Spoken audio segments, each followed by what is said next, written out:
नमस्कार, बहुत स्वागत आप सभी का। आप देख रहे हैं हकीकत क्या है। मैं हूं सौरभ शर्मा।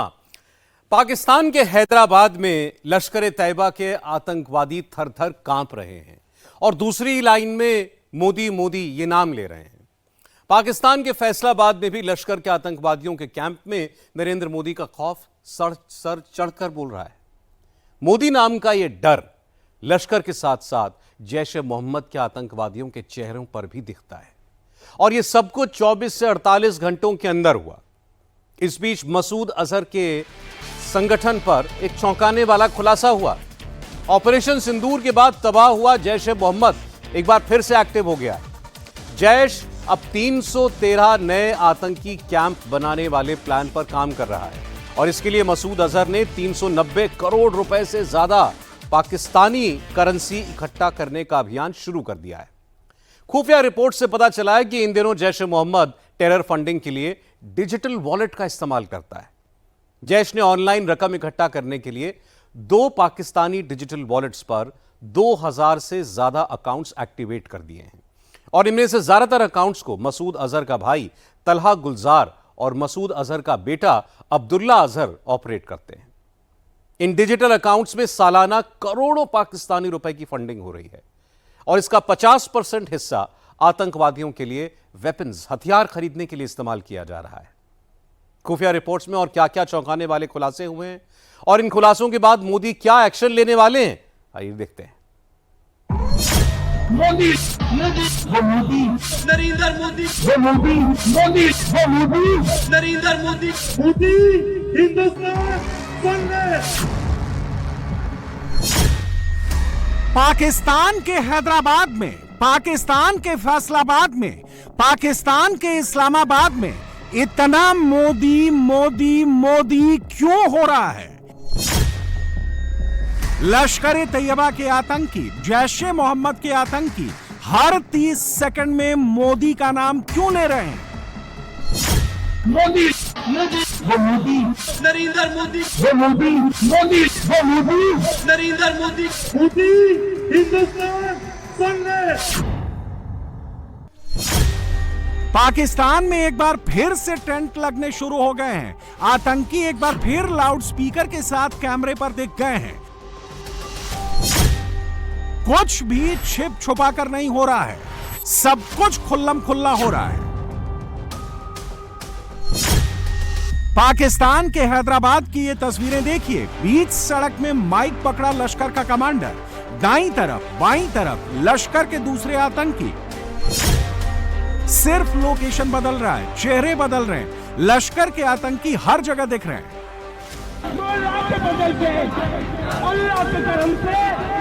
और ये आतंकी जहां जहां दिख रहे हैं बस मार काट की बात करते हुए सुनाई दे रहे हैं। मोदी का नाम लेकर भारत को धमकाते ही दिख रहे हैं।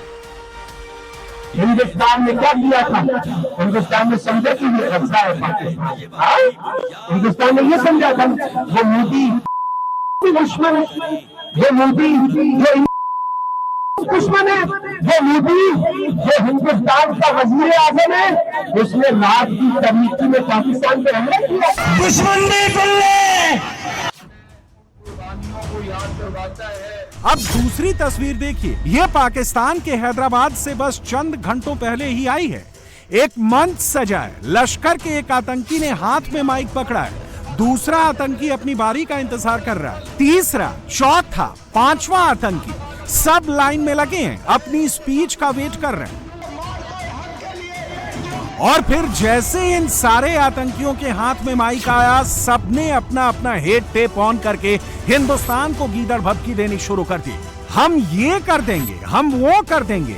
मोदी का नाम लेकर, अजित डोभाल का नाम लेकर ऐसी धमकी वाली स्क्रिप्ट पढ़नी शुरू कर दी। आपको कमजोर करने के लिए हिंदुस्तान ने बड़ी कोशिश की। 47 में आपको चोट पहुंचाई गई, 48 में आपको नुकसान पहुंचाने की पूरी कोशिश। 67 में रात की तारीकी में हिंदुस्तान आपके ऊपर हमला आवर हुआ और आपको कमजोर करने की कोशिश की। 71 में आपके जिस्म के एक हिस्से को अलग करके रख दिया पाकिस्तान को कमजोर करने के लिए वो हिंदुस्तान। और आज भी इसका वजूद उसकी आंख में खटकता है। आज जहां पर मोदी है, जब भी बड़ा परेशान होता है। इंशाअल्लाह ताला हिंदुत्व नजरिया ये पानी में डुबोएंगे, खत्म करेंगे, कश्मीर को आजादी दिलाएंगे। वो क्या इस किरदार के लिए तैयार हो? और इस किरदार के लिए तैयार हो तो आ जाओ। हमने गंगा के किनारों पे आजादी दी है, हमने भारत के हिलाने वाले, हमने हर दौर के फिरौन को गर्दाब किया, हमने हर दौर के फिरौन को गर्दाब किया। हम हैं दरियाओं में तूफान मचाने वाले। दुनिया ने बहुत चाहा था, मोदी ने बहुत चाहा था, अजीत डोभाल तूने बहुत चाहा था। आओ मेरे भाइयों, एक पैगाम देता हूँ, अल्लाह की कसम एक पैगाम देता हूँ। आज हमारे बॉर्डर बड़े महफूज हैं, आज हमारे बॉर्डर बड़े महफूज हैं। बेफिक्र रहना हमारे दोस्तों, तुम हमारे साथ रहना। अल्लाह की कसम दुश्मनों को हम खुद संभाल लेंगे, हम खुद संभाल लेंगे। हमने बता दिया दुनिया को, अगर पाकिस्तान नहीं तो दुनिया में कोई नहीं रहेगा। मुनीर ने आतंकियों को ना सिर्फ फ्री हैंड दे दिया है, बल्कि अब तो लश्कर तैयबा के टॉप आतंकवादियों, खासकर हाफिज सईद के राइट हैंड और लश्कर कमांडर अमीर हमजा का पाकिस्तान के शहर शहर ग्रैंड वेलकम हो रहा है, फूलों से स्वागत हो रहा है। ये आतंकी जहां जहां जा रहा है, फुल सिक्योरिटी में काफिले के साथ निकल रहा है। लश्कर के दूसरे आतंकी पाकिस्तानी चैनल्स पर आकर इंटरव्यू दे रहे हैं।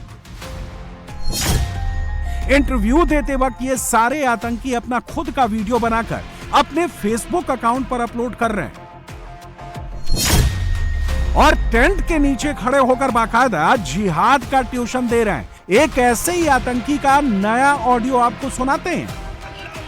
ये पाकिस्तान के पंजाब प्रांत के कसूर का राणा मोहम्मद अशफाक हैं, जो खुद को मोटिवेशनल स्पीकर बताता है, लेकिन पाकिस्तान में खुल्लम खुल्ला जिहाद की क्लास चलाता है। ये कैमरे पर क्या बताता है, अब आप ये सुनिए। कश्मीर को पसे पुश न डालेंगे, ना किसी को डालने देंगे। जो कश्मीर से गद्दारी करेगा, जो कश्मीर से बेवफाई करेगा, उसको जेल के अंदर मेरा रब डालेगा, अल्लाह उसको रुसवा करेगा। 79 साल गुजरने के बावजूद हमने इस मुल्क को कभी अमेरिका के हवाले किया, कभी रूस के हवाले किया, कभी चाइना के हवाले किया, कभी कम्युनिज्म के साथ, कभी चाइना के साथ, कभी ऑस्ट्रेलिया के साथ। और मुसलमानों, तुमने ये कलमे वाला प्लॉट, इसका इंतकाल अल्लाह के नाम, जिसकी रजिस्ट्री जनाबे मोहम्मद के नाम, तुम हवाले काफरों के करते हो कि इसको अमेरिका चलाएगा, तो बरतानिया चलाएगा, को रूस बेईमान शैतान चलाएगा। इस मुल्क को कोई नहीं चलाएगा, इंशाअल्लाह इस मुल्क को आसमानों का रब चलाएगा। पिछले 48 से 72 घंटों के दौरान पाकिस्तान में ऐसी कई सारी टेरर क्लासेस शुरू हुई हैं और ये क्लास चलाने वाले लश्कर तैयबा के आतंकवादी हैं। पाकिस्तान के फैसलाबाद में भी एक ऐसी टेरर क्लासरूम खुली है। सामने सैकड़ों की भीड़ जुटाकर लश्कर के पॉलिटिकल विंग PMML के आतंकवादियों ने खाक में मिला देंगे, तबाह कर देंगे, बर्बाद कर देंगे, दहला देंगे, ऐसी ऐसी स्क्रिप्ट पढ़ी।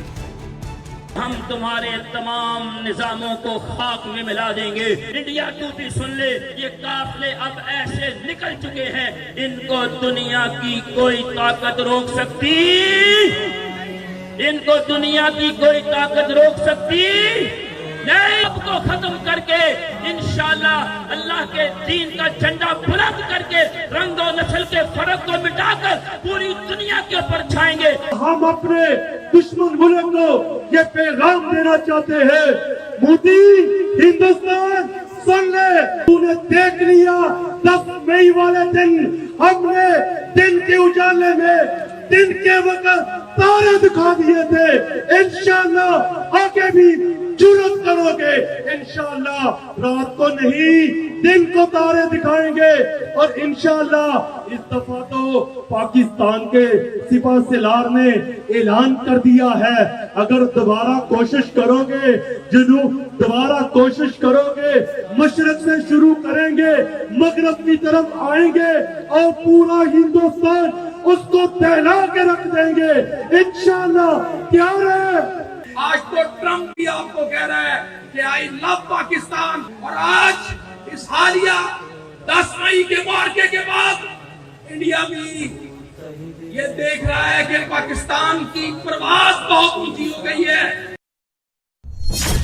पाकिस्तानी टेरर कैंप्स में जो कुछ भी हो रहा है उसकी एक एक डिटेल मोदी के पास आ गई है। सिर्फ लश्कर ही नहीं, नरेंद्र मोदी के पास जैश-ए मोहम्मद से जुड़ी भी फाइल पहुंच चुकी है और मसूद अजहर से जुड़ी इस फाइल में कई चौंकाने वाले खुलासे हुए हैं। इंटेल रिपोर्ट्स के मुताबिक मसूद का आतंकी संगठन जैश-ए मोहम्मद अब अपने नेटवर्क की फंडिंग के लिए डिजिटल वॉलेट का इस्तेमाल कर रहा है और इसी के दम पर मसूद पाकिस्तान में नए सिरे से टेरर ट्रेनिंग कैंप्स खोल रहा है और टेरर ऑपरेशंस का दायरा एक्सपेंड कर रहा है। ये कुछ वक्त पहले की तस्वीरें हैं। पेशावर में कैमरे पर कैप्चर किए गए इस वीडियो में जैश-ए मोहम्मद के आतंकी बीच सड़क पर खुल्लम खुल्ला फंड इकट्ठा करते दिखाई दे रहे थे, लेकिन एफएटीएफ की प्रेशर के बाद आईएसआई ने जैश की फंडिंग का तरीका बदल दिया और अब जैश-ए मोहम्मद के आतंकी डिजिटल वॉलेट के जरिए पैसे इकट्ठा कर रहे हैं और इसके लिए ये ऑनलाइन कैंपेन जारी किया गया है।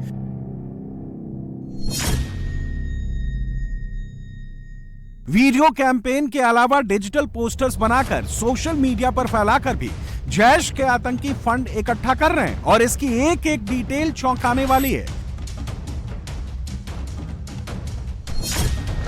जैश-ए मोहम्मद इन दिनों इजी पैसा और सडा पे नाम के पाकिस्तानी डिजिटल वॉलेट से फंड इकट्ठा कर रहा है और ये रकम सीधे मसूद अजहर के फैमिली मेंबर्स के डिजिटल वॉलेट तक पहुंच रही है।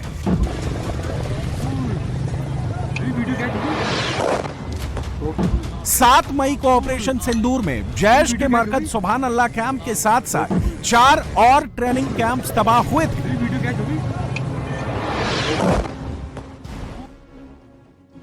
और इसी के बाद जैश ने 313 नए टेरर कैंप्स बनाने के लिए पाकिस्तानी डिजिटल वॉलेट इजी पैसा पर 3.91 बिलियन पाकिस्तानी रुपए इकट्ठा करने का ऑनलाइन कैंपेन लॉन्च कर दिया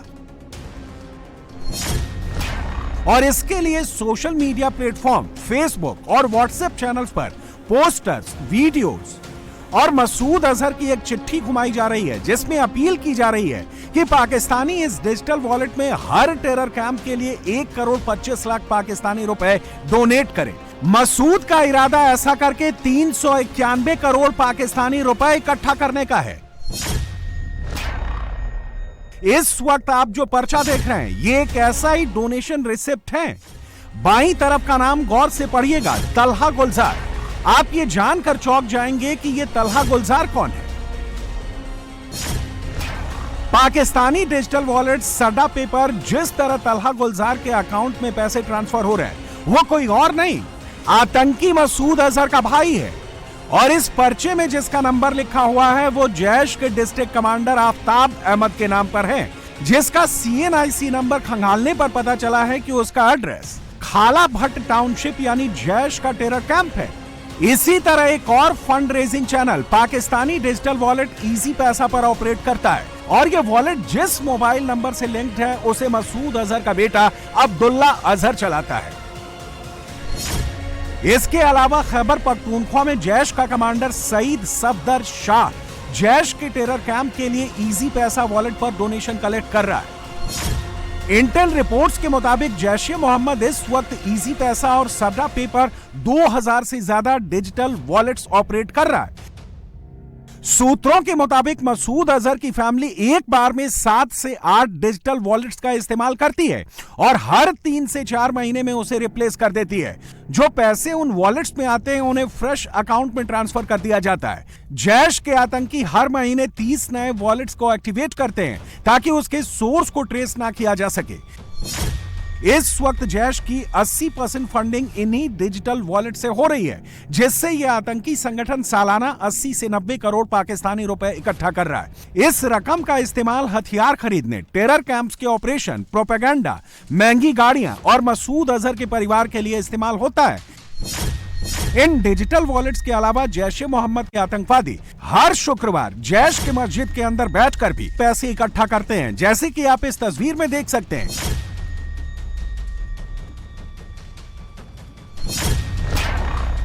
खुफिया जांच में यह पता चला है कि जैश ए मोहम्मद अपने अल रहमत ट्रस्ट से भी फंड इकट्ठे कर रहा है। इस ट्रस्ट से जैश को सालाना 10 करोड़ पाकिस्तानी रुपए की कमाई होती है। अल रहमत ट्रस्ट के जरिए इकट्ठा की गई रकम बहावलपुर में नेशनल बैंक के एक अकाउंट में सीधे जाती है। इस ट्रस्ट को ऑपरेट करने वाला कोई और नहीं, मसूद अजहर और उसके आतंकी साथी हैं। इस बीच मसूद अजहर के एक नए लोकेशन पर भी एक नई तस्वीर सामने आई है। कुछ हफ्तों पहले आईएसआई ने मसूद को बहावलपुर से पीओके में शिफ्ट कर दिया था और अब ये एक नई तस्वीर बहावलपुर में जैश के मरकज सुभान अल्लाह से सिर्फ 6 किलोमीटर की दूरी पर मौजूद मरकज उस्मानो अली से आई है। 7 मई को भारत के हमले के बाद मसूद का परिवार इसी लोकेशन पर रह रहा है। 10 मई को बहावलपुर का एक पाकिस्तानी नेता मसूद के घायल परिवार वालों से मिलने भी पहुंचा था। 21 मई को लश्कर के ऑपरेटिव्स भी इसी लोकेशन पर दिखे थे और अब पाकिस्तान के भीतर से जैसी रिपोर्ट्स आ रही हैं, उससे लग रहा है कि मुनीर और आईएसआई ने मसूद को तो खुली छूट दे दी है। अब हाफिज सईद को भी बाहर निकालने की तैयारी हो रही है।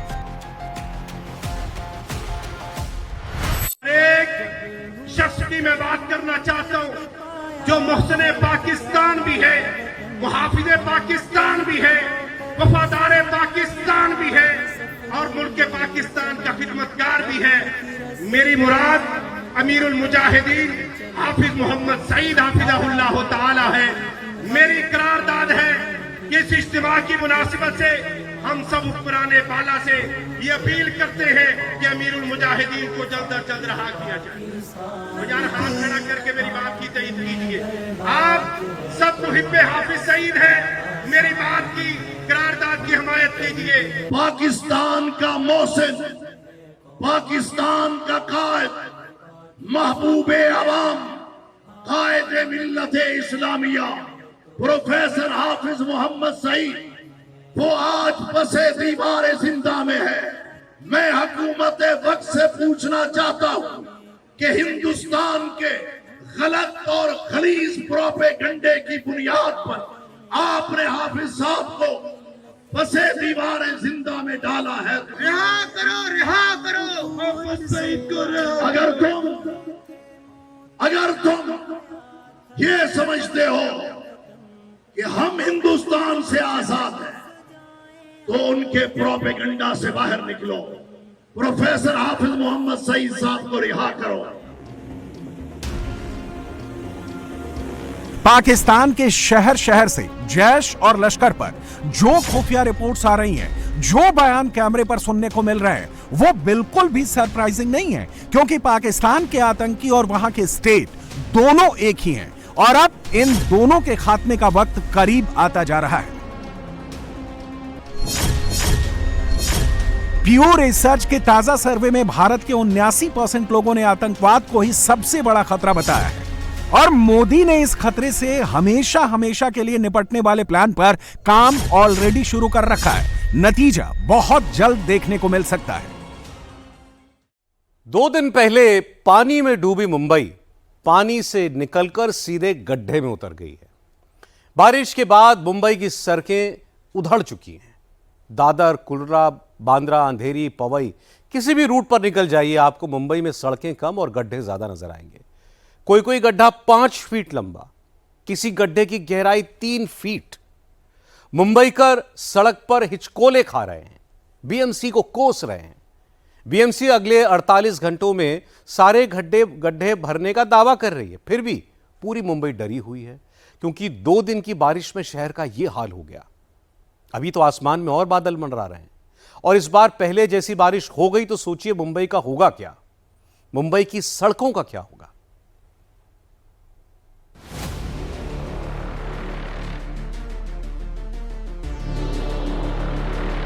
ये रोड पे इतने खड्डे हैं कि चलना मुश्किल हो गया है।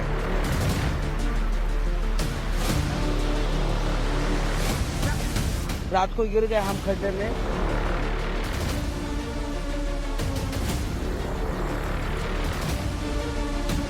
यहाँ पे ही सेम स्पॉट पे मेरी बाइक का सॉकअप गया। रोड पे खड्डे के अंदर रोड पता नहीं चल रहा है। ये लकड़ी देखिए किस तरह से पानी के भीतर जा रहा है।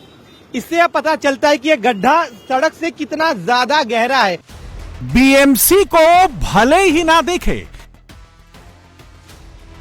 अफसर भले ही आंख मूंद लें, लेकिन 2 दिन की बारिश के बाद मायानगरी मुंबई का असल चेहरा यही है।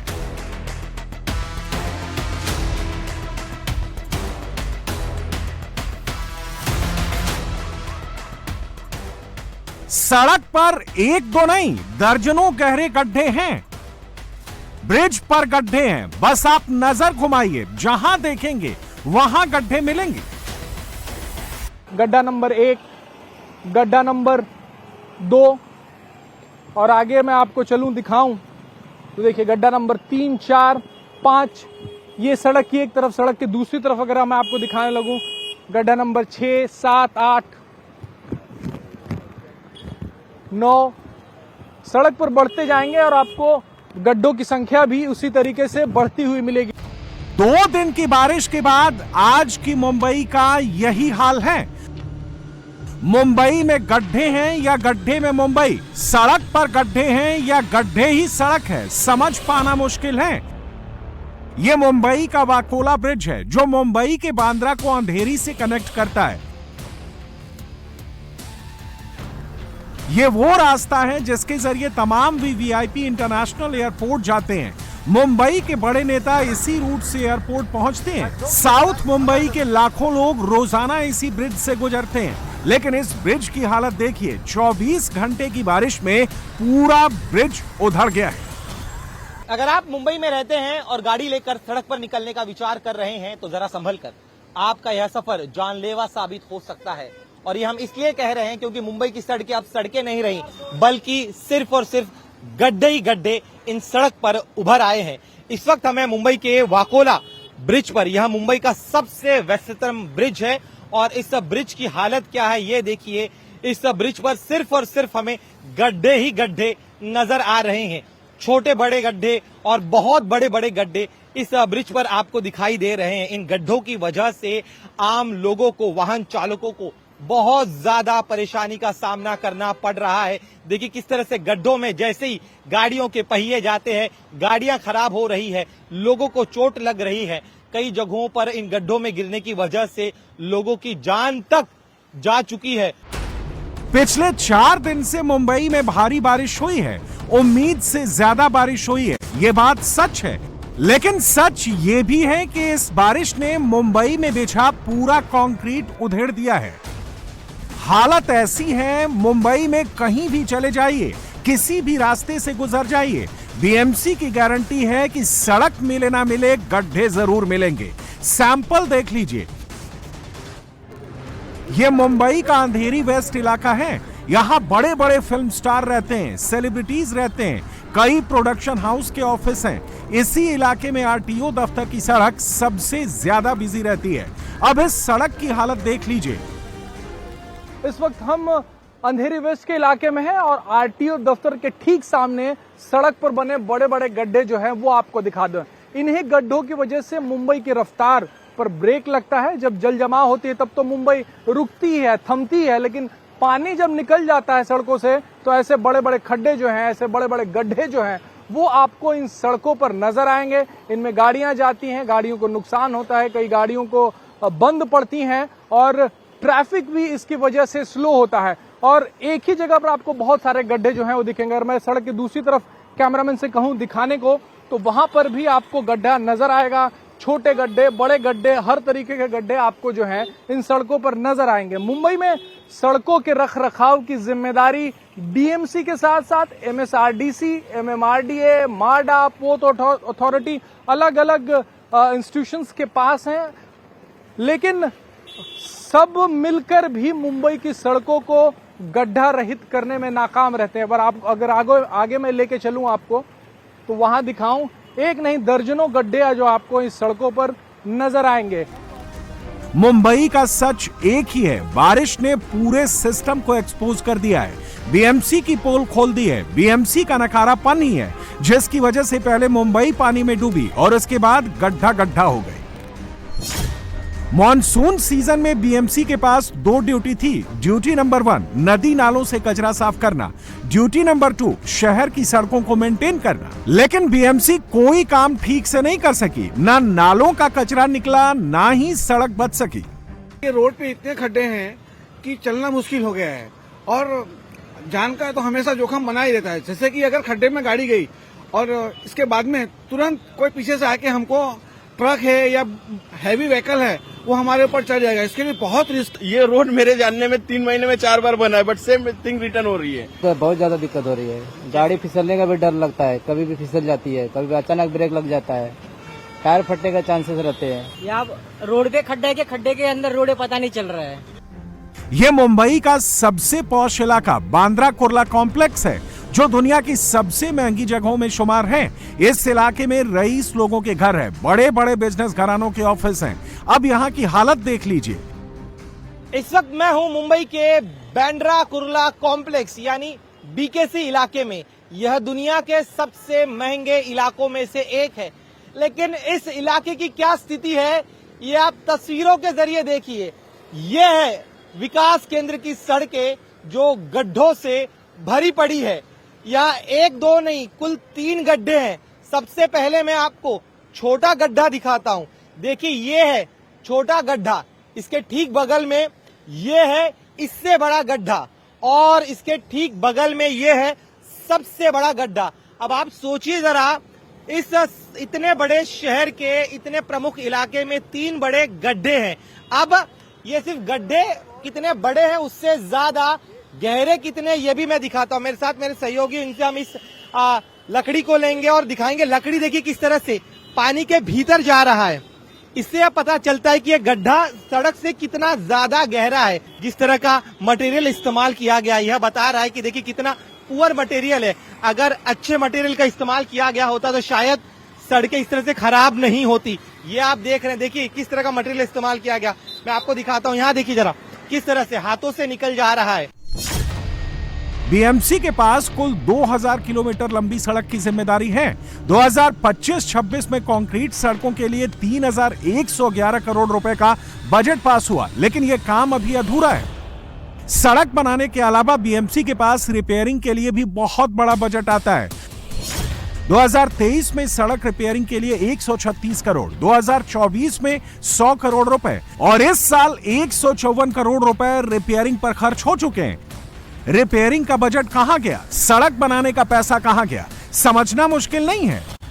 मी तुम्हाला एक गोष्ट सांगू का, रस्ते बनवणे आहे ना, रस्ते बनवणे हा साधारणपणे धंदा आहे, बरोबर? धंदा कशा अर्थाने बोलतोय मी की टेंडर काढायची, रस्ते बांधायचे, ते खराब झालेच पाहिजेत। याच्यामध्ये सगळं तुम्ही सगळा जो नेक्सस आहे ना तो सगळा तसाच येतो की याच्यामध्ये ते खराब झाले पाहिजेत। खराब झाले की लगेच ते खड्डे बुजवायचं टेंडर निघतं आपल्याकडे। म्हणजे आपल्याकडे तो जो कोणी कॉन्ट्रॅक्टर असेल त्याला कुठच्याही प्रकारचे पनिशमेंट होत नाही, खड्डे बुजवायचं कॉन्ट्रॅक्ट निघतं, त्याच्यात करप्शन होतं, पुन्हा नवीन रस्ते बांधण्यासाठी परत नवीन टेंडर होतं। मायानगरी मुंबई की हालत किसी गांव देहात जैसी हो गई है, जहां बारिश के बाद सड़क और गड्ढे में फर्क करना मुश्किल है। पृथ्वी से लाखों किलोमीटर दूर चांद की सतह पर क्रेटर यानी खाई मिलती है, लेकिन मुंबई में आप कुर्ला, जुहू, दादर, माटुंगा, कलीना, ठाणे, पवई किसी भी इलाके में चले जाइए, सड़क पर चंद्रमा जैसी सरफेस का एहसास होने की गारंटी है। भांडुप का इलाका है और इस भांडुप के इलाके में जो स्थिति है वो दिखा दें। यहाँ से लगातार ट्रैफिक भी जारी है, बड़े पैमाने पर यहाँ पे ट्रैफिक होता है। ये गड्ढे जो आप देख रहे हैं कि कम से कम ये गड्ढे 2.5 से 3 फुट गहरे हैं और साथ ही लगभग 3 फुट चौड़े हैं। और ये स्थिति सिर्फ यहाँ एक जगह पर नहीं है, बल्कि जहाँ तक नज़र हम दौड़ाएं कई जगहों पर हमें बदहाल स्थिति सड़क की दिखाई देती है। सड़कों से जो कंक्रीट होता है वो निकला हुआ है। यहाँ अगर हम थोड़ा और आगे बढ़ते हैं तो इस बड़े हाईवे जो कि फ्लाईओवर नीचे उतर रहा है, ये पूरा रास्ता ईस्टर्न एक्सप्रेस हाईवे को जाके मिलता है।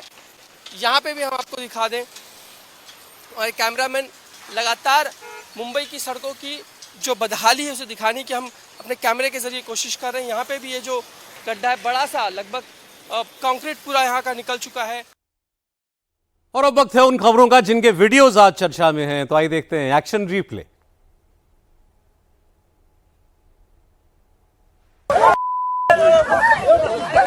खेत बना जंग का मैदान, दो पक्षों में चले लात घूंसे, वर्दीधारी बने रह गए दर्शक।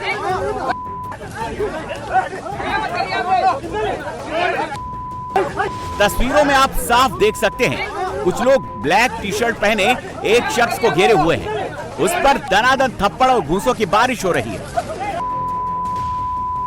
शख्स खुद को बचाने के लिए हाथ पांव चलाता है, कुछ और लोग उसके सपोर्ट में आते हैं। 3 पुलिसकर्मी बीच बचाव की कोशिश कर रहे हैं, लेकिन दोनों तरफ से पलटवार चलता रहता है।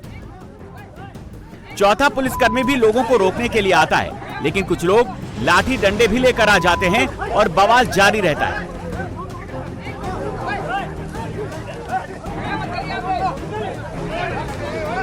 ये तस्वीरें यूपी के बुलंदशहर की है, जहां एक गांव में ग्राम प्रधान पर ग्राम समाज की जमीन से पेड़ कटवाने का आरोप लगा है।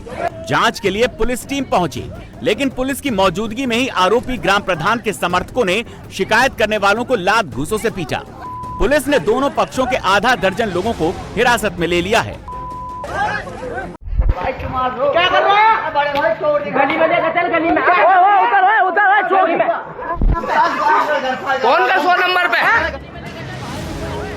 गली में एक युवक को 4-5 लड़के घेरे हैं। चारों तरफ से दनादन थप्पड़ मुक्के बरसा रहे हैं।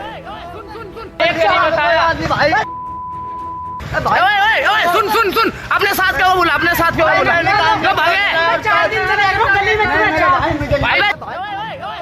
बीच बीच में सवाल जवाब भी हो रहे हैं, लेकिन ताबड़तोड़ लात घूंसों से पिटाई भी साथ में चल रही है। सुन, मान नहीं रहे, उन्हें बोला जो भगे तेरे साथ को। अपने गैंग को बोला, चार दे, तुमने मुझे भगता तो तुम भगते हुए पकड़ते। 4 बंदे दे। गली में कुछ युवक पिटने वाले शख्स को चोर समझकर पीट रहे हैं, उसे गैंग मेंबर्स को बुलाने के लिए कह रहे हैं।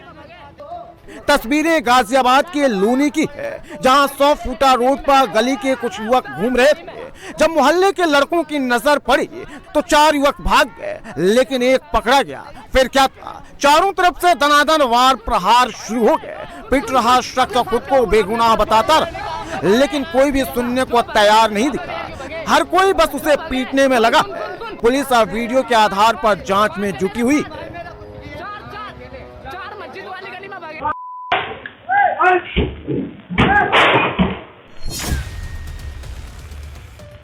फूड कोर्ट पर एक साथ करीब 10 से 15 दबंगों का कहर टूटा।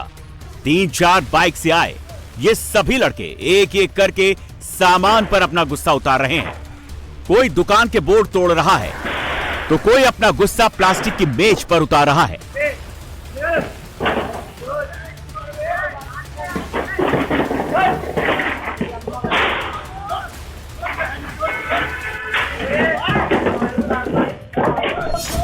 अभी सामने वाले को ही देख लीजिए, इसके हाथ में बड़ी सी लोहे की रॉड है और वो उसी से प्रहार कर रहा है। जब सब ने जमकर उत्पात मचा लिया, तब देखिए सब यहां से फरार हो गए।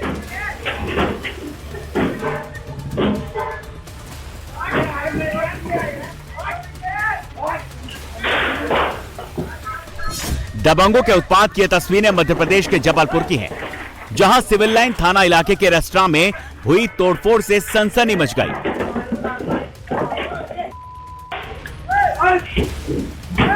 घटना की जानकारी मिलने के बाद पुलिस ने तत्काल एक्शन लिया और करीब 8 दबंगों को गिरफ्तार कर लिया।